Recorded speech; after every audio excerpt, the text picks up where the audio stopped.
Bem-vindos a um conjunto de conversas da série Visionary Sessions de Bosch e Lombo, que em Portugal se vai chamar Art Talks, em que temos um conjunto de convidados que vão falar sobre temas significativos da área da saúde, que pela sua experiência são nossos convidados e estão aqui hoje.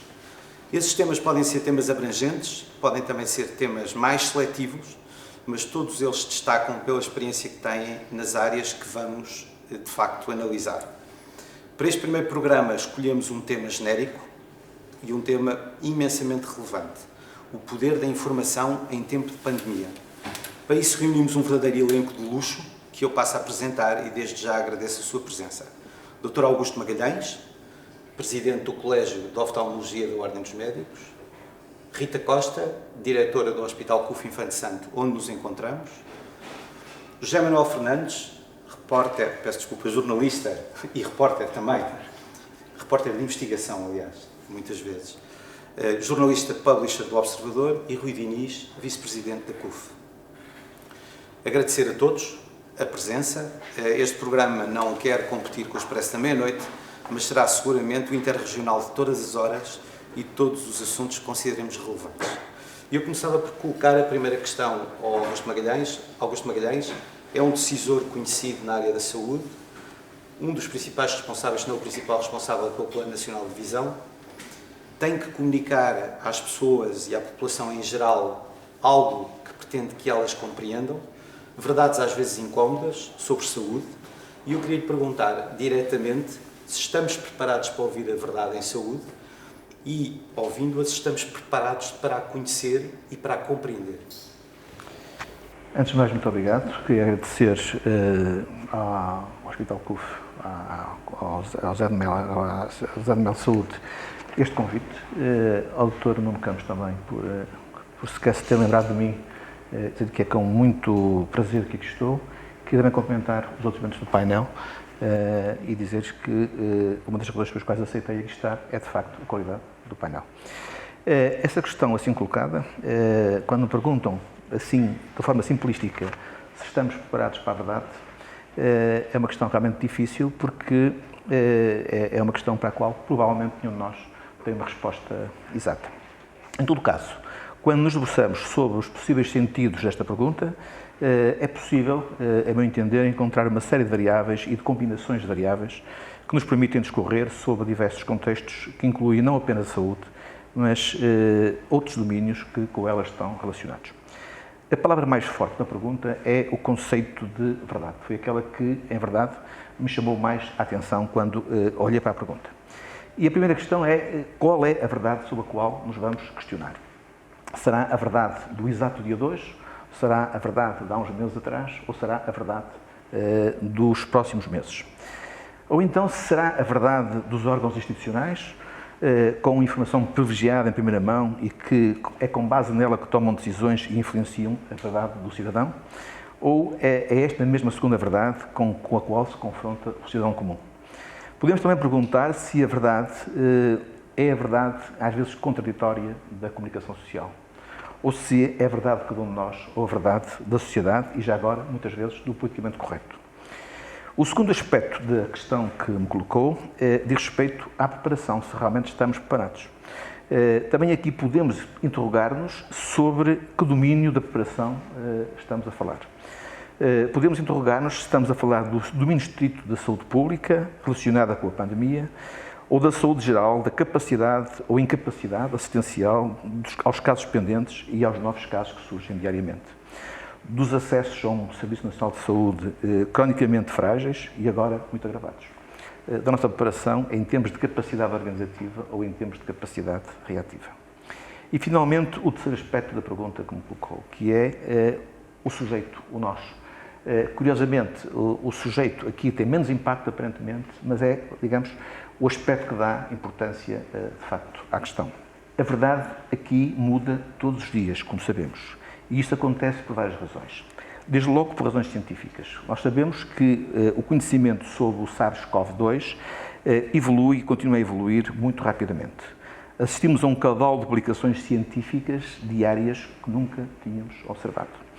Esta evolução vertiginosa do conhecimento produz com frequência críticas fáceis e muitas vezes pouco ponderadas a quem dá a cara pelas instituições. Temos observado diariamente críticas, sobretudo nas redes sociais, com base em declarações que hoje nos parecem caricatas, mas que terão que ser enquadradas no tempo. Lembro-me, por exemplo, de afirmações como a transmissão entre humanos é limitada, dificilmente chegará o vírus a Portugal. São afirmações que hoje nos parecem caricatas, mas que no seu enquadramento temporal podiam fazer sentido. O outro aspecto importante é o domínio político e institucional. Quem decide pode institucionalizar um formato alternativo de verdade, de forma, por exemplo, a camuflar insuficiências. Temos, por exemplo, a rábulas das máscaras e da política de testes à população. Eu próprio, no dia 3 de abril, publiquei um artigo sobre a importância do uso generalizado de máscaras por parte de todos os intervenientes na sociedade, numa altura em que a OMS e a DGS continuavam a negar a importância do uso generalizado de máscaras. E depois temos um outro domínio que é fundamental quando falamos de preparação, que é o domínio da literacia. A informação ou a verdade sobre a qual tomamos... A literacia em saúde em Portugal? Acho que tem vindo a melhorar progressivamente, mas a literacia também não podemos, digamos, levá-la, o conceito, ou a importância, ou os scores de literacia não podem ser levados à letra, como vamos ver ao longo desta conversa. Chegamos aqui a um ponto em que, havendo um emissor e havendo um receptor, como acontece em qualquer fluxo comunicacional, é importante que a literacia seja transversal a todo este processo. Quem é que comunica em saúde? Desde logo, alguns especialistas em nome individual. Alguns, muitas vezes, de escolha discutível. Eu não queria aqui citar exemplos concretos no contexto de Covid, porque é um processo que está ainda aberto, mas é frequente, nos meios de comunicação social, vermos e ouvirmos pseudo-especialistas opinarem em matérias altamente diferenciadas. A oftalmologia é um bom exemplo disso. Outro exemplo bom é o nutricionismo, as dietas. Voltamos ao exemplo das máscaras sociais, ao exemplo dos testes da aplica de testagem, e como vemos, as máscaras, digamos, foram quase implementadas à avalia dos órgãos institucionais e os testes começaram a ser muito mais implementados, por exemplo, pelas autarquias, e, portanto, na altura em que estes processos começaram, foi um pouco em contraciclo com os órgãos institucionais, e são políticas ou são comportamentos que se vieram a revelar, de facto, muito adequados. Acha que, como comunidade, estamos melhor no início do processo? Voltamos ao problema da literacia e voltamos ao problema da cidadania. Mesmo esquecendo a literacia, se como comunidade estamos melhor neste momento? Estamos muito melhor neste momento porque temos também uma comunicação social que nos vai permitindo fazer informação e processar informação. Eu próprio tenho proposto muitas vezes à Ordem que crie um gabinete de informação que funcione não de forma reativa, mas de forma estruturada, organizada, com uma agenda própria, para que essas verdades possam ser ditas em tempo próprio e sem, de facto, serem de uma forma reativa. A sua convicção que os médicos comunicam mal? A minha convicção que os médicos têm muito para aprender em termos comunicacionais e, sobretudo, em termos da forma como se organizam para comunicar. Isso é de facto, a questão mais importante. Eu costumo dizer que, tal como na ciência, também, na verdade, é necessário dizer, pelo menos, a melhor verdade. Se não houver outra, pelo menos a melhor verdade, ainda que não seja a verdade toda. E este é um aspecto muito crucial que eu gostava de enfatizar, que é a capacidade que a sociedade tem que ter, e pode ter, e tem realmente, cada vez mais, de mudar a verdade. Acha que, neste caso, a sociedade civil teve um bocadinho à frente até da decisão do Estado? É exatamente isso que eu tenho vindo a dizer ao longo Mas não só na área médica, como também em outras áreas. Como também em outras áreas. Eu lembro-me de ver o comércio fechado já. Ainda não havia uma indicação de confinamento. Sem dúvida. E acha que, neste caso, acha que isso aconteceu porque por pânico ou por conhecimento? Talvez um pouquinho de tudo e um pouquinho também por se perceber que não estávamos na posse da verdade toda. E as pessoas perceberam isso claramente, aconteceu com as máscaras, aconteceu com as políticas de testes e, de facto, as pessoas tomaram elas, em muitos casos, a iniciativa. Eu, enquanto médico, sou muito sensível às questões, também elas de saúde, mas também ela pública, mas de características mais individualizadas. Nós sabemos que tínhamos um SNS com grandes constrangimentos, com listas de espera infindáveis para consultas, para exames, para cirurgias, que naturalmente foram largamente agravados por uma paragem desta magnitude e pelo retorno apenas parcial e progressivo à atividade programada. Não bastando isso, sabemos que paira no horizonte a possibilidade de uma segunda vaga nos próximos meses. Outra verdade para a qual dificilmente estaremos preparados são as repercussões económicas e o choque social resultante da descida do produto, dos níveis de desemprego e dos custos sociais daqueles resultantes, que se somarão naturalmente aos constrangimentos prévios. Veremos se os fundos disponibilizados pela União Europeia terão aplicação adequada e eficiente, capaz de amortecer as ondas de choque desta primeira e de outras possíveis vagas. Há outra verdade indesmentível, que é uma verdade para a qual vamos ficando cada vez mais preparados. Está em curso uma reorganização da nossa forma de viver. Começa desde logo com o mais essencial, porque respirar com máscara não é igual a respirar sem máscara. Os hábitos sociais, o próprio reordenamento jurídico, em função da pandemia, as adaptações tecnológicas são apenas alguns aspectos dessa reorganização. Eu digo-lhe que eu próprio mudei algumas coisas. Eu nunca fui capaz de operar com óculos em 30 anos de oftalmologista. E de repente, em 2 semanas, readaptei-me e comecei a operar com óculos. Exatamente. Ora, a verdade atual, a verdade de hoje, é que passada esta primeira fase de grande desconhecimento, com cenários epidemiológicos chocantes em países como a Itália e a Espanha, geradores de pânico e com ruptura dos sistemas de saúde, vivemos agora um período de relativa calmia. Temos hoje o melhor conhecimento dos mecanismos de transmissão da doença e, apesar da ausência de vacina ou de tratamento etiológico, está demonstrada a eficácia das medidas não farmacológicas no controle da doença. Os comportamentos de medo e até de alguma histeria, que nunca fizeram sentido, são, na verdade, de hoje injustificáveis. Portanto, vem aqui a tal nota de otimismo, a verdade de hoje é melhor que a do passado. Enquanto sociedade, estamos melhor preparados do que estavam os nossos antepassados perante as anteriores pandemias. Temos uma melhor organização social, temos uma melhor ciência, mais evoluída, uma tecnologia que nos oferece oportunidades impensáveis no passado, temos um fluxo de informação e de mecanismos de vigilância hoje muito mais eficientes. E mesmo como última nota, dizer que a verdade mais importante é esta, é que qualquer que seja a verdade, estamos hoje melhor preparados para ela, mas sobretudo temos hoje mais capacidade, estamos hoje mais preparados para mudar a nossa verdade. Muito bem, muito obrigado. Doutora Rita, gera saúde já há muito tempo, tem uma experiência larga na análise de indicadores da área da saúde, faz muitas vezes análises custo-benefício sempre no superior interesse da segurança dos doentes. Perguntava-lhe, alguma vez pensou que se tivesse de reinventar desta forma, por um lado, e de outra maneira também lhe questionava até que ponto é que todo o conjunto de adaptações que o Serviço Nacional de Saúde, os players privados tiveram que fazer, em termos de custos de adaptação de procedimentos, que muitas vezes não são objetivos para quem o cliente doente beneficia indiretamente. Queria perguntar como é que fez essa magia, como é que a faz no dia-a-dia e o que é que acha que o futuro nos reserva em termos das adaptações que teve que fazer. Sim, senhor. Doutor Nuno, antes de mais, muito obrigada pelo convite e pela oportunidade, o privilégio de estar aqui neste painel. Eu se calhar aproveitava este bocadinho e as perguntas que nos faz para partilhar convosco, essencialmente em três pontos, aquilo que foi a nossa experiência, a nossa vivência, e acho que desta forma conseguirei responder às perguntas que põe. O primeiro ponto tem a ver com o privilégio da periferia. Isto pode parecer uma coisa estranha, mas na realidade os 15 dias que mediaram a entrada em força em Espanha e depois a entrada da pandemia em Portugal, chamar-lhe-amos assim para efeitos de simplificação, deram-nos aqui uma oportunidade de ouro que nós, como país, soubemos aproveitar.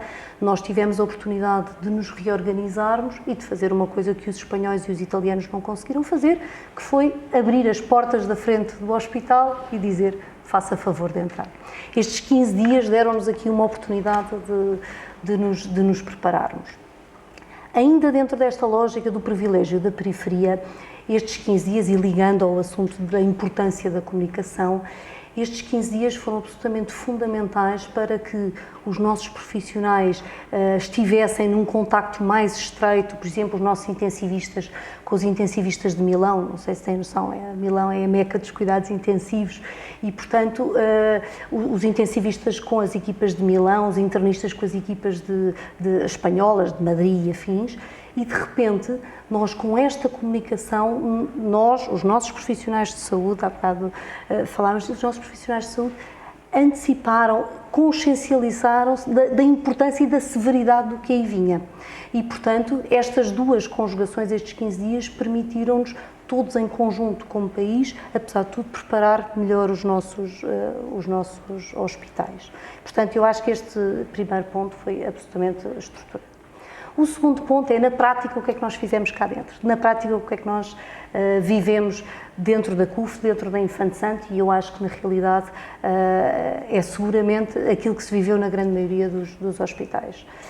O primeiro ponto, e eu penso que o Rui Diniz poderá falar um bocadinho mais à frente sobre isso, teve a ver com o privilégio de estarmos numa rede e, portanto, termos tido a oportunidade, uma rede CUF, termos tido a oportunidade de reorganizar as nossas unidades, e aqui a Infante Santo teve o privilégio de poder estar ao serviço dos portugueses e, portanto, à semelhança do que aconteceu no CUF Porto, por exemplo.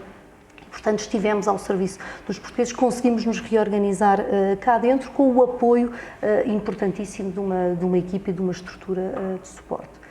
Dentro do hospital, nós vivemos uma plasticidade enorme do alto dos seus 75 anos, a CUF Infante Santo comemorou este ano 75 anos, é um hospital, enfim, vivido, por assim dizer, como a grande maioria dos hospitais, dos restantes hospitais do Serviço Nacional de Saúde, e, portanto, a plasticidade com que nós reinventámos circuitos, com que nós modelámos os quartos, abrimos alas, fechámos alas, portanto, toda esta dinâmica no terreno que nos permitiu conseguir assegurar com a melhor segurança para os nossos profissionais e para os nossos doentes, em paralelo doentes com esta patologia, mas ao mesmo tempo manter a nossa via verde coronária, portanto manter o resto do serviço aos doentes, foi absolutamente inacreditável.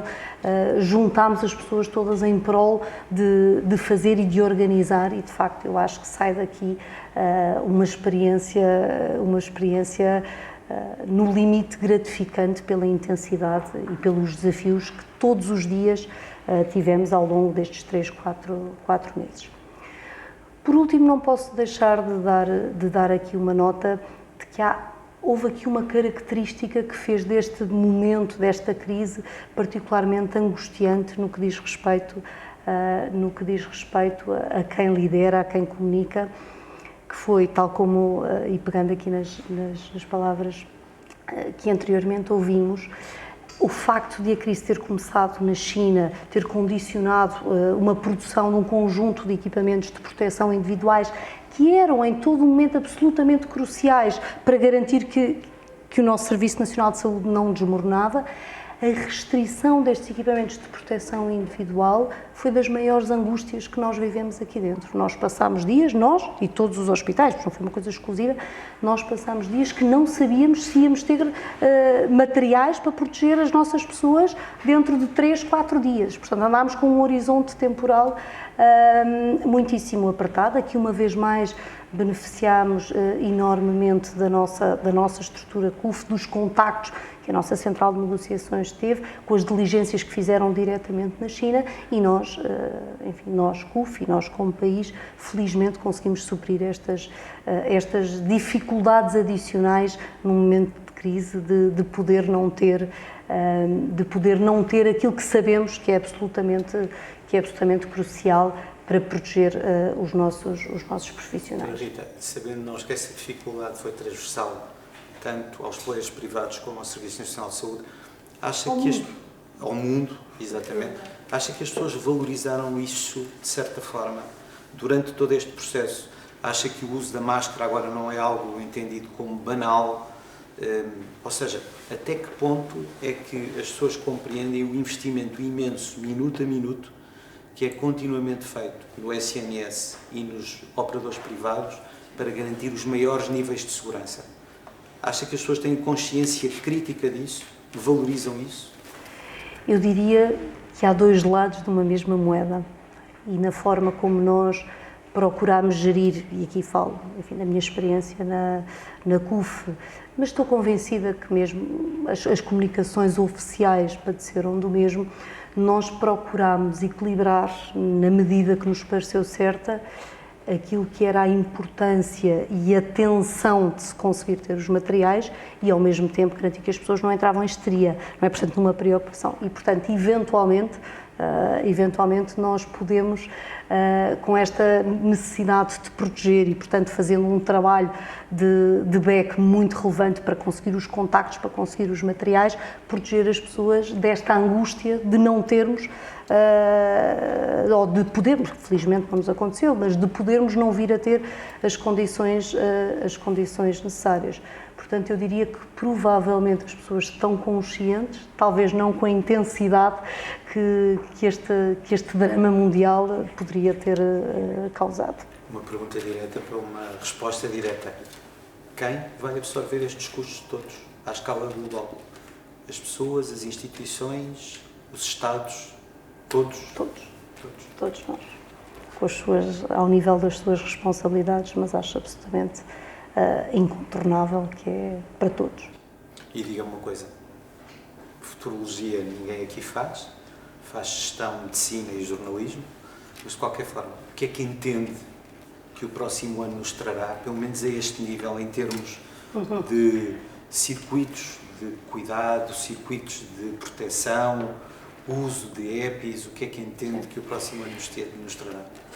Enfim, não fazendo futurologia, eu diria que há aqui uma consciencialização em primeiro e depois duas áreas onde nós vamos ter que trabalhar. A primeira, eu acho que estamos todos conscientes, de uma forma mais empírica ou de uma forma mais científica, isto veio para ficar. Pode não ficar exatamente nos mesmos contornos, pode ter algumas evoluções, mas nós não vamos voltar a ter a prática de cuidados de saúde que tínhamos há 10 meses atrás. Não vai voltar a acontecer.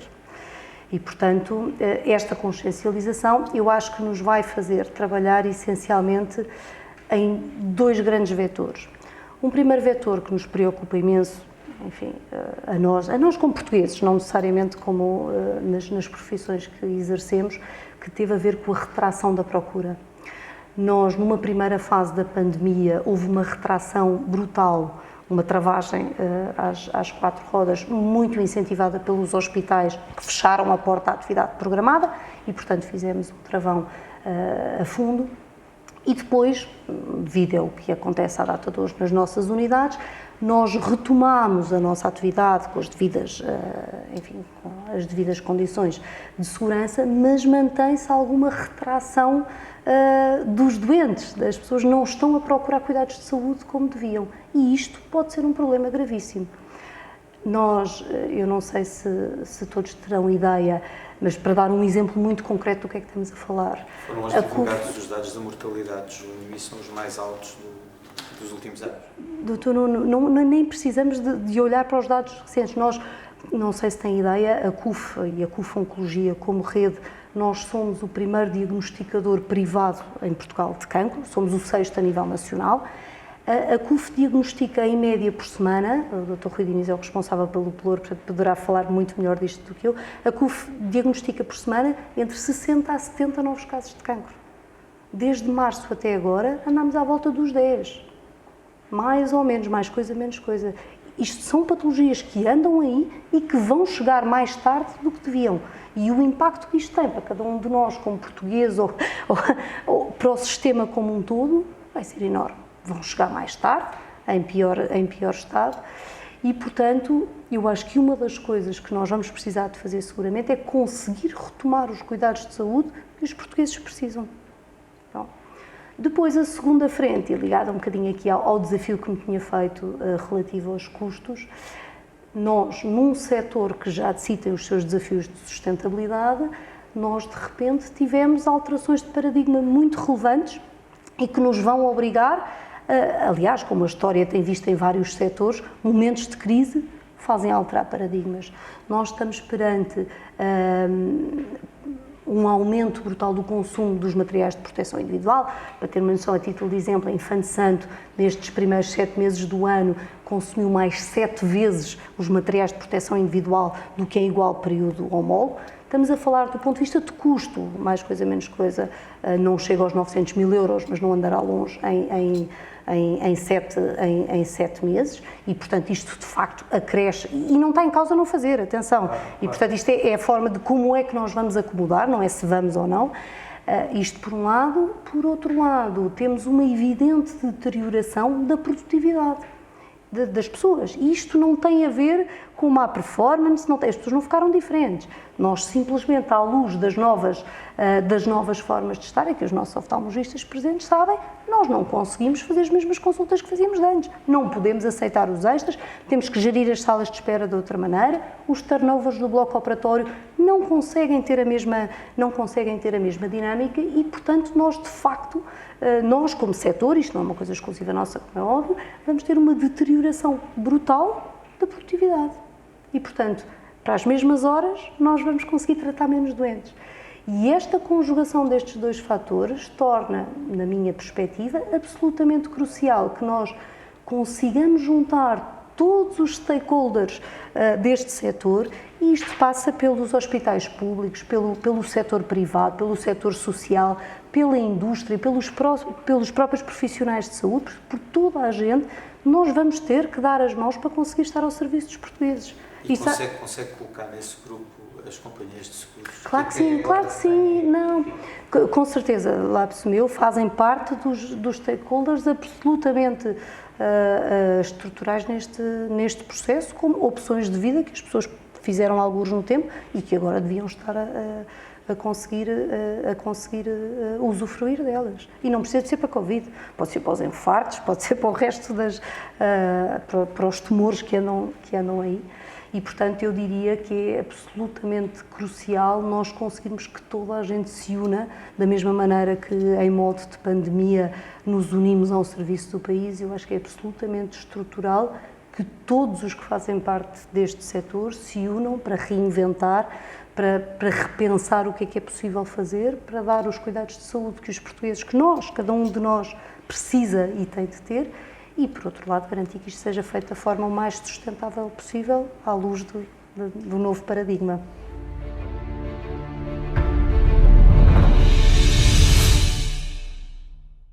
José Manuel Fernandes é um jornalista reconhecidíssimo e um observador, passa a redundância, atento de tudo o que se passa na relação entre os Estados e as comunidades que os Estados servem.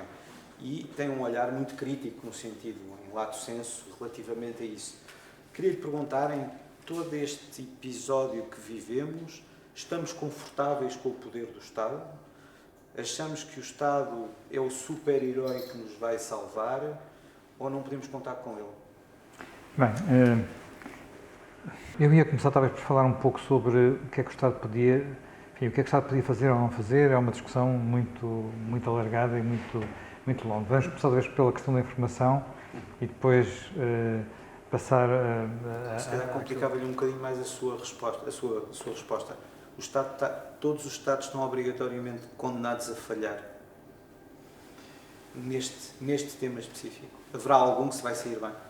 Eu acho que nenhum Estado está a ser completamente bem, apesar de alguns estarem a ser claramente melhor do que outros.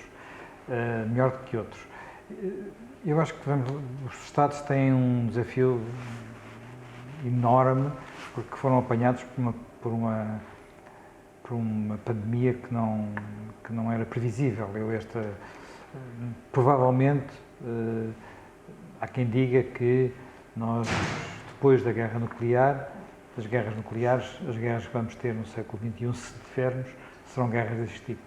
Portanto, guerras químicas e biológicas e, portanto, não quer dizer que esta tenha sido uma guerra desse tipo, não quer dizer que ela tenha sido desencadeada como tal, mas, uma vez que se sabe que as guerras tradicionais levariam ao extermínio da humanidade, eventuais guerras de potências seriam guerras deste tipo. E, portanto, estamos a ver que guerras que paralisam economias, como esta, portanto, isto é, como este vírus, ou como um vírus informático, portanto, são armas poderosíssimas, portanto, e verificou-se que um vírus pode paralisar uma economia. Aliás, pode paralisar a economia do mundo. Portanto, o impacto que esta doença teve em termos de opinião pública, em termos de tudo, não é comparável ao impacto que teve qualquer doença anterior. E o impacto desta pandemia é o impacto do tempo da aldeia global também, não é? Portanto, e isto cria todo um novo desafio. Portanto, e por isso, quando nós pensamos na primeira obrigação, digamos, e vamos começar aqui antes de falarmos das obrigações de saúde pública, das obrigações que têm a ver com os Estados e a economia. Se pensarmos nas obrigações que o Estado tem relativamente digamos, à informação dos cidadãos, eu diria que o Estado tem duas obrigações. A primeira que é informar para a saúde, portanto, e garantir que toda a informação está disponível. E relativamente à qual as notícias se tornaram alarmantes extraordinariamente depressa. Nós hoje, quando olhamos para trás e olhamos para janeiro, e eu recordo-me de nós olharmos para janeiro e lermos as notícias do ano e dizermos, está a morrer tanta gente, está tanta gente doente, e depois se formos ver os números do ano em janeiro e compararmos com o que aconteceu depois, não é nada. Não é rigorosamente nada, não é? Portanto, é uma gota de água, uma gota de areia na praia. E por isso eu acho que desde o início, uma das questões que as autoridades deviam ter encarado era tudo isto com uma prudência maior do que encararam. Eu acho que aqui o problema da verdade que abordou é um problema muito importante. Nós no jornalismo costumamos dizer que a verdade do jornalista, ou a verdade para os jornalismos, é a melhor aproximação que nós temos à realidade no momento em que a temos que publicar. Portanto, o problema de saber como é que se apresenta a verdade é um problema importante, e a prudência nessa apresentação é um problema muito importante. E, de facto, eu acho que se nós nos lembrarmos de algumas das frases que foram ditas ao longo deste período, temos de nos interrogar como é que foi possível tantas gafes. Porque houve, de facto, muitas coisas que hoje podemos considerar que foram gafes. Eu sei que já disse aí que temos que compreendê-las, que dizer que há baixíssima probabilidade do vírus chegar a Portugal, ou a OMS está a exagerar um bocadinho, eu estou a citar. Não usem máscaras, as máscaras dão falsa sensação de segurança. Apelo a que visitem os lares e que sejam solidários. Testes negativos dão falta sensação de segurança. Nos aviões não é necessário distanciamento porque as pessoas só olham para a frente. Tudo isto foram frases ditas pela mesma responsável pela segurança em Portugal. Eu acho que são tudo frases claramente infelizes. Portanto, não foram as únicas, houve mais. E que colocam um problema. Colocam o problema... Houve mais uma frase que, aliás, foi talvez aquela causa mais polémica, que foi aquela frase: crise sanitária no Porto, neste momento e provavelmente hoje, será tomada uma decisão nesse sentido, a ser equacionada entre a Autoridade de Saúde Regional e Nacional e o Ministério da Saúde, obviamente. Portanto, como sabes, enfim, acho que nunca esteve em causa sequer haver essa cerca sanitária. A pergunta é, portanto, a resposta é: havia muita pressão, havia muitas questões havia muito cansaço, absolutamente compreensível, havia demasiada ou excessiva e imensa exposição mediática, mas falar só disso, eu acho, sinceramente, acho que é dar uma resposta incompleta, para não dizer errada, porque a questão não foi só não foi só de stress. Acho que esta presença tão obsessiva de alguns responsáveis máximos releva de uma abordagem desta crise que, na minha perspectiva, não foi melhor desde o princípio. E houve para isso, pelo menos, razões técnicas e talvez razões políticas, ou talvez razões políticas e razões técnicas, ambas muito portuguesas e que têm a ver com os tempos que vivemos. Nós temos uma Direção-Geral de Saúde estruturalmente débil. Isso percebeu-se, portanto, débil tecnicamente, em muitos aspectos, sem capacidade de analisar os dados, sem capacidade de os pôr cá fora em condições, com muitas estruturas, sobretudo na região da Grande Lisboa, sem capacidade de resposta, portanto, sem capacidade de perceber onde é que estavam os problemas. Alguns dos documentos que eram dados de explicação às populações, eu acho que não preciso ser o Ricardo Araújo Pereira para ler os documentos e pôr as pessoas a rir com os documentos e com aquelas orientações que eles não eram claros. Nas carreiras da administração pública é uma das mais depauperadas. Eu imagino, enfim, não me custa imaginar porquê, que tenha muito a ver com o facto da especialidade de saúde pública provavelmente ser das poucas que só tem saída na administração pública e, portanto, quem está naquela carreira sabe que nunca vai sair da carreira pública e, portanto, nunca terá grande saída profissional e, portanto, mas acho que estes problemas de estrutura não foi, a meu ver, o único pecado. Acho que também houve, a meu ver, um pecado político e esse pecado político foi o facto de não haver uma clara separação entre o que era a informação técnica e o que era a informação política. Aquilo que referiu aí há pouco, que é a necessidade de tentar haver uma verdade que também é uma verdade política. E isso esses planos eventualmente confundiram-se demasiadas vezes. Houve países em que houve claramente uma preocupação de separar as duas coisas e às vezes até houve choques, quer dizer, os mais óbvios foram aqueles que toda a gente conhece entre o Dr. Fauci e o Presidente Trump, que às vezes colidiam diretamente entre toda a gente nas conferências de imprensa. Acho que quem ficou bem na fotografia foi o Dr. Fauci, não foi o Presidente Trump, pelo menos para grande parte da opinião pública. Mas essa capacidade de separar, eu acho que era uma capacidade que era melhor do que ficar com a sensação de que a Direção-Geral de Saúde se adaptava o seu discurso a prioridades políticas e isso foi uma sensação que não era, a meu ver, a melhor de todas. Porque aquilo que, a meu ver, teria sido preferível era ter separado desde o início os processos. Numa situação destas, sobretudo numa situação em que há claramente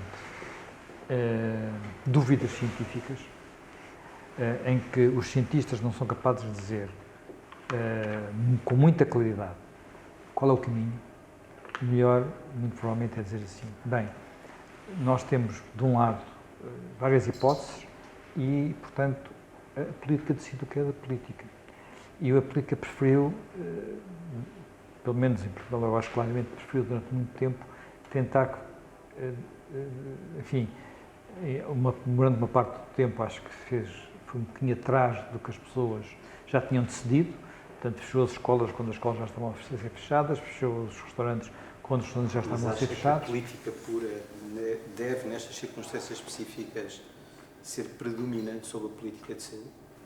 Eu acho que os políticos têm que assumir a sua responsabilidade. Devem ouvir mesmo que seja errada, porque são eles que vão a votos. Portanto, nós somos médicos, não são os... Portanto, devem ouvir o conselho dos cientistas, sim, devem ter os seus comitês de crise, em Inglaterra chama-se Comitê Cobra, não sei como é que se chama na Alemanha, não sei como é que se chama na Suécia. São pessoas que dão a cara, que são conhecidos, mas depois quem decide sobre essas decisões são os primeiros-ministros. Portanto, os primeiros-ministros depois decidem sobre aquilo, decidem a favor ou decidem contra. E mudam de posição, como foi o caso de Inglaterra, que mudaram de posição em função de uma polémica entre cientistas. É um dos defeitos do nosso sistema, é com muita facilidade, e o Nuno sabe isso, que eu dá-me conta isso publicamente muitas vezes, que é os profissionais das respectivas áreas assumirem a responsabilidade dos políticos. Essa responsabilidade muitas vezes é passada de uma forma tácita e os outros grupos profissionais aceitam assumi-la. E isso está profundamente errado, uma vez. Eu acho que os políticos têm que assumir a sua responsabilidade, têm que ouvir o que as pessoas têm que dizer. Não há problema. Eu acho que numa situação destas, em que nos órgãos de comunicação se percebia que havia várias escolas de pensamento e se debatia claramente esse tema nas televisões e nos órgãos de informação, assumir que havia essas várias escolas, que havia dúvidas, não deveria ser problema. Acho que até defendia os próprios políticos se eles o utilizassem de forma inteligente, dizendo nós não temos certezas, mas vamos decidir por aquilo que nos parece ser a melhor ciência possível, portanto, com os riscos que isso implica, mas estamos a fazer o melhor que podemos e sabemos, decisões que já estavam mais ou menos consensualizadas. Quando de repente as coisas se começaram a complicar e se percebeu que havia as divergências, acabaram as reuniões, mas aquilo era uma espécie de reuniões que estavam já consensualizadas, tragam cá a oposição e os parceiros sociais para os meter todos dentro do barco e sairmos daqui todos a dizer amém. Quando isso deixou de acontecer, acabaram as reuniões, mas aquilo não é um comitê de decisão, não é ali que se tomam decisões. Depois, há um outro problema que também me parece muito importante. Acho que a divulgação de informação para a população nunca foi feita da melhor forma. O boletim sofreu de imensos problemas, não é? Portanto, saía a horas complicadas, nunca foi completamente feita a horas. Nunca compreendi porque é que não era feita, a divulgação não era feita online constantemente. Nós vivemos quer dizer, porque é que tinha que ser feito em papel a horas desencontradas, e ainda continuámos ainda há pouco tempo com... Eu sei que não há capacidade instalada, eu sei qual é o problema, mas é preciso dizer, eu sei qual é o problema, eu sei que os médicos têm que usar sistemas arcaicos para meter as coisas nas bases de dados, sei que os médicos têm que, muitas vezes, ir para casa, meter os dados em casa, porque os sistemas nos hospitais bloqueiam. As plataformas dos hospitais bloqueiam, porque contam-me isso médicos amigos, portanto, sei que, de facto, os testes dos laboratórios privados entram às vezes assim todos de uma vez e, portanto, de repente entram 200, 300, 400 testes positivos num dia e eles não sabem o que vão fazer com aquilo, porque aquilo depois, de repente, estraga as estatísticas todas. Portanto, o Imperial College, que fez um estudo diferente do estudo oficial, que fez mudar a política pública. Ora, esse aspecto em Portugal foi completamente desvalorizado. Há pedidos de grupos de cientistas que aguardaram semanas, e acho que alguns ainda aguardam, que lhes sejam facultadas as bases de dados para poderem fazer isso. A Academia não participou, não colaborou, não pôde estudar o que é que se fazia. Isso iria mudar muita coisa, não sei o que é que poderia mudar. Agora, há algumas coisas que nós percebemos que claramente poderiam ter corrido de forma diferente. Acho que o caso mais gritante é aqui a região da Grande Lisboa, onde o tempo entre ter-se percebido que não baixavam os problemas na Grande Lisboa e identificar que esses problemas se localizavam em 19 freguesias, foram para aí 6 semanas. 6 semanas é uma imensidade, é um tempo imenso. Isto é um problema que nós, por exemplo, na questão da informação sentimos, quer dizer, o Estado sente-se dono da informação e muitas vezes é preciso arrancar a ferros a informação que está nos institutos públicos, nos organismos do Estado. Há, inclusive, uma comissão que funciona perto da Assembleia, chamada Comissão de Acesso aos Documentos da Administração. Nós passamos a vida a ter que recorrer a ela para arrancar a informação que é pública, que tem que ser, porque há uma lei que obriga aqueles que fornecem essa informação.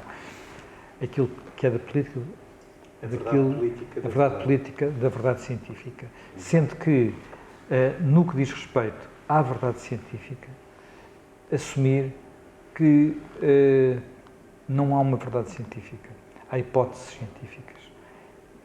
Portanto, há hipóteses científicas e que as pessoas deviam habituar-se a viver com isso. E que isso é muito perturbador, portanto, porque as pessoas não... Mas isso sobretudo não é fácil quando, para uma comunidade. não é nada fácil para ninguém, Claro. porque as pessoas gostam, não é nada fácil para ninguém, porque, sobretudo quando estamos a falar da vida das pessoas, sobretudo estamos a falar de medicina, eles gostam de chegar ao médico e o médico lhe diga exatamente o que é que ela tem. Não é? Eu não sou médico, mas quem é médico sabe que seguramente as pessoas não gostam de se ficar com dúvidas, não é? Portanto, mas neste momento o facto de se dizer, mas não há nenhuma doença como esta, nunca aconteceu, nós termos provavelmente uma sessão com tantas dúvidas como esta que estamos a viver, o que também é uma lição para toda a gente. Muito bem. Muito obrigado. Dr. Rui Diniz liderou um gabinete de crise durante este período, um verdadeiro War Cabinet, quase à laia da Segunda Guerra Mundial. Duas perguntas, uma das quais sacramental sempre a um gestor ao mais alto nível. A primeira é como é que comunicou, tentando que as pessoas não entrassem em pânico, como dizia o José Manuel Furtado há bocadinho, a importância que a comunicação tem neste caso e a tal pergunta sacramental que é o que é que faria diferente hoje e o que é que fará diferente amanhã. Muito bem, muito obrigado, parabéns pela iniciativa e obrigado pelo convite. Durante este tempo em que tivemos de facto um gabinete de crise, nós arrancámos com um gabinete de crise bastante cedo, com um conjunto muito alargado de pessoas e a comunicação foi absolutamente central durante esta fase. E eu diria que nessa comunicação houve duas ou três coisas para nós muito importantes desde o início. A primeira foi comunicar com verdade, com a verdade que conhecíamos.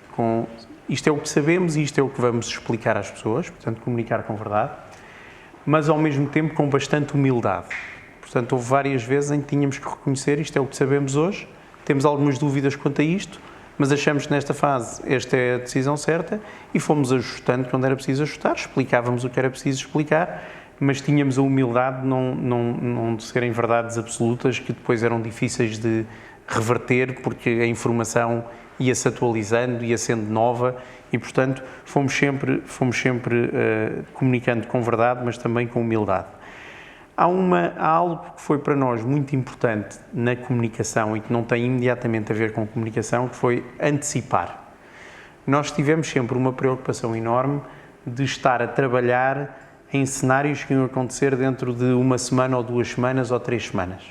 Porque nós, para comunicar, tínhamos que ter as ideias claras e para ter as ideias claras nós precisávamos de saber o que é que ia acontecer a seguir. E, portanto, fizemos muitas reuniões, muitas conversas entre nós sobre dentro de 10 dias o que é que pode acontecer. E se fizemos muitos cenários, fizemos muitas opções, podemos ir pela opção 1, podemos ir pela opção 2, para termos as coisas preparadas, porque se estivéssemos à espera da realidade para depois comunicar, íamos ter muita dificuldade em fazê-lo. Portanto, o antecipar foi fundamental para poder comunicar. Pois uma das dificuldades maiores do comunicar durante esta fase foi que a nossa comunicação tinha muitos públicos e muitos objetivos diferentes. Em algumas circunstâncias, a comunicação foi uma comunicação orientada à ação. Nós comunicávamos para que as pessoas fizessem coisas. Nós precisávamos que as pessoas fechassem as consultas ou deixassem de fazer cirurgia programada ou que pudessem avisar os clientes de determinadas coisas ou que desmarcassem a atividade. Portanto, era uma comunicação muito orientada à ação, muito orientada a explicar quais procedimentos. O procedimento passou a ser este. O procedimento agora é aquele. Mudámos coisas variedíssimas vezes. E coisas muitas vezes muito complexas. A urgência da Infante Santo funciona assim. A urgência das descobertas fechou. A urgência da Almada tem um determinado horário. Portanto, houve muita comunicação que era comunicação para a ação. Era comunicação para façam isto.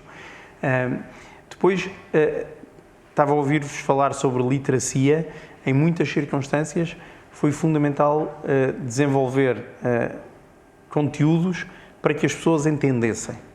Quer as nossas pessoas que iam comunicar, quer as pessoas que são o nosso público final, os nossos clientes, os nossos doentes.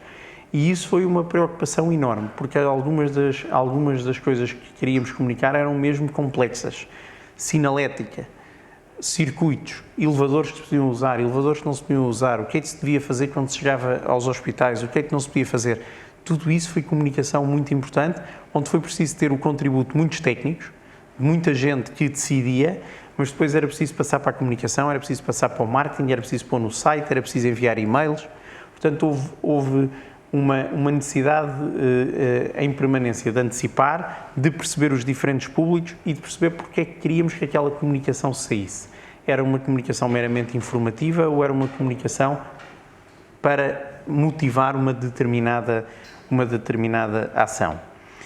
Tivemos uma comunicação com muitos formatos diferentes, desde uma newsletter interna até SMS e e-mails para as pessoas que nos procuram, informação no site. Tive muitas reuniões com o nosso Conselho Médico, com os 22 médicos que lideram as diferentes unidades. Tive reuniões longuíssimas com esses médicos. Tivemos reuniões curtas com médicos só de infecciologia para perceber exatamente o que é que eles achavam que devíamos fazer. Tentar perceber o que é que pessoas que estavam mais no terreno, pessoas que estavam mais na área só da infecciologia, depois visões muito diferentes entre as pessoas que estão nos cuidados intensivos e as pessoas que estão mais no controle de infecção, a pensar em coisas diferentes, a pensar em formas diferentes de trabalhar e ouvir os vários para tentar perceber para onde é que vamos.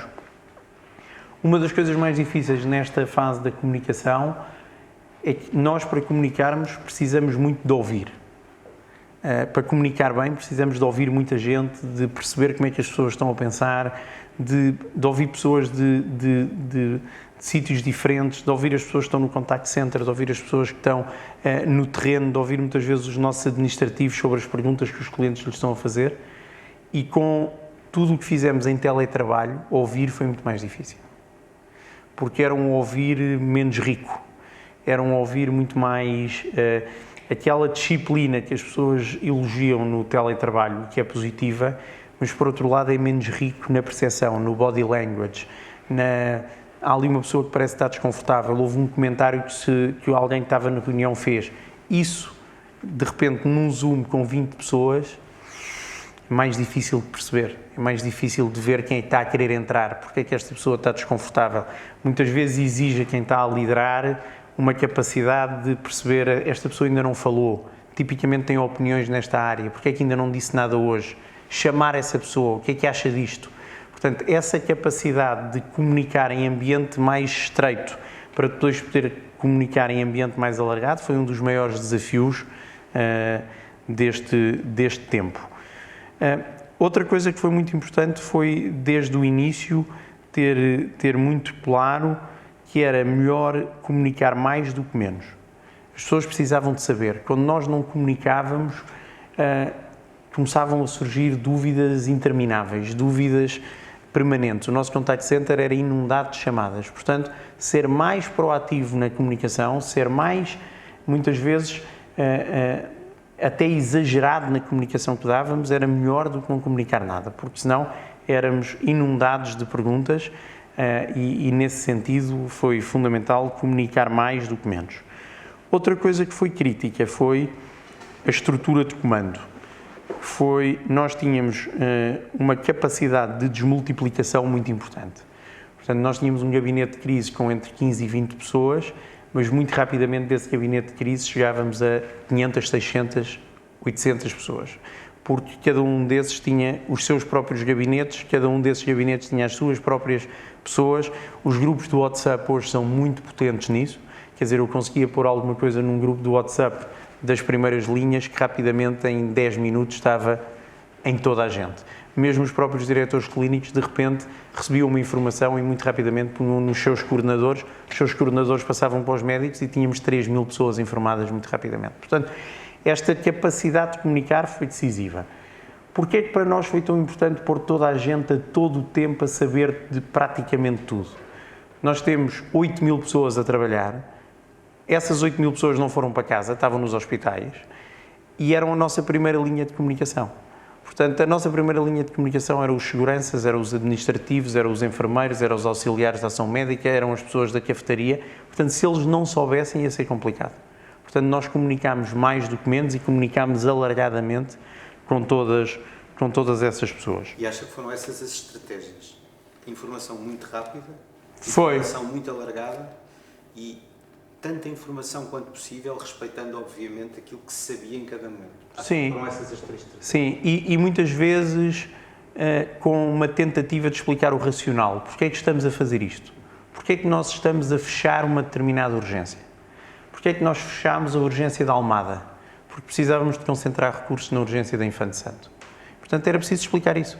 E tivemos episódios muito interessantes. Nós tínhamos decidido fechar uma determinada urgência no gabinete de crise e eu tive 2 ou 3 médicos dessa unidade, dessa urgência, que me ligaram diretamente a dizer: não estamos confortáveis com esta decisão. Acho que é uma má decisão. Tivemos uma discussão sobre isso e revertemos essa decisão. E comunicámos outra vez. Olha, vamos comunicar que afinal a urgência tal mantém-se aberta. Porquê? Tivemos a pensar no racional. Isto é uma população diferente, está distante da outra, precisamos dar esta resposta. Alguma da comunicação que fizemos teve complexidade porque não era homogénea. As decisões que tomámos em Lisboa foram diferentes das decisões que tomámos em Viseu. Porquê? Porque em Lisboa nós temos uma rede de 5 ou 6 unidades, em Viseu temos uma. Portanto, sentimos necessidade de manter Viseu aberto porque a comunidade precisava de nós, quando na região de Lisboa pudemos fechar Almada porque a comunidade tinha a Infante Santo. Portanto, explicar com heterogeneidade torna as coisas mais complicadas. E isso foi muito importante, explicar as razões pelas quais decidíamos de forma diferente. Porque é que decidimos diferente em Torres Vedras e em Lisboa? Porque é que decidimos diferente em Coimbra do que decidimos em Viseu? Porque em Coimbra temos uma urgência mais pequena, não tínhamos profundidade para que as pessoas tivessem um bom serviço. Portanto, preferimos fechar. Não íamos ser capazes de garantir segurança. Em Viseu não, garantíamos segurança e, portanto, mantivemos abertos. Ir explicando isto às pessoas com a lógica, com o racional, foi absolutamente decisivo. Explicar só muito diretivamente não era tão eficaz. As pessoas aderiam por liderança, mas aderiam menos convictas. Portanto, isso exigiu tempo, exigiu ouvir, exigiu explicar, exigiu andar para trás algumas vezes, mas foi algo que a nós nos saiu bem, embora eu acho que foi fundamental a antecipação. Estarmos antes dos acontecimentos foi crítico. Estarmos aí, uma das minhas preocupações era estar sempre atento ao que é que ia acontecer dentro de 15 dias, o que é que ia acontecer dentro de 3 semanas, porque caso contrário, quando chegasse lá, não estávamos preparados. Depois houve algumas coisas diferentes da crise e que para nós foram muito importantes. Nós, desde o início na CUF, decidimos que íamos comunicar com pertinência. Íamos sair de um registro mais aquele registro que houve muitas instituições e bem que adotaram, que foi vamos ficar bem, estamos juntos. Nós não tivemos aí. Nós estivemos num registro mais grave, mais de tecnicidade, mais a explicar as coisas, porque achámos que era esse o nosso papel. Outros haveria com outro papel. O nosso papel sentimos que era um papel mais técnico. E isso foi algo que as pessoas valorizaram muito. Foi algo que as pessoas vieram muito à procura de saber coisas sobre o Covid, de saber coisas sobre a sua saúde. A determinada altura, a Rita já explicou isso há bocadinho, sentimos-nos muito preocupados com o facto das pessoas não estarem a vir ao hospital. Como a Rita dizia, nós diagnosticamos 80 cancros por semana, 70, 80 cancros por semana. No tempo mais agudo da crise, diagnosticámos 12 numa semana. Portanto, ficaram 68 por diagnosticar, porque eles continuam aí. Portanto, sentimos a necessidade de dizer, se for urgente e importante, venha. E ao contrário do que em algumas circunstâncias e em alguns domínios se disse, nós não fechámos nenhuma unidade, mantivemos todas abertas. Eu tive muita pressão para fechar, porque tivemos unidades onde tivemos 4 pessoas por dia, 5 pessoas por dia, mas mantivemos abertos em todas, desde Mafra a Miraflores, as mais pequenas, na lógica de se alguém precisar, estamos lá. Portanto, se for preciso, estamos lá. E esse sentido de disponibilidade para a comunidade, essa comunicação, dizer se for urgente e importante, não hesite, vá ao médico, foi para nós absolutamente decisivo e também foi uma comunicação que fizemos nessa altura. Portanto, a comunicação foi uma das maiores preocupações que tivemos, com uma preocupação muito grande de perceber que havia diferentes públicos. Nós, quando comunicávamos, era muito interessante, porque eu tinha sempre vários níveis. Tinha a instrução de serviço. Muito bem, então vamos comunicar. É preciso uma instrução de serviço. É preciso que a direção de qualidade faça um documento relativamente técnico a explicar exatamente como é que vamos trabalhar.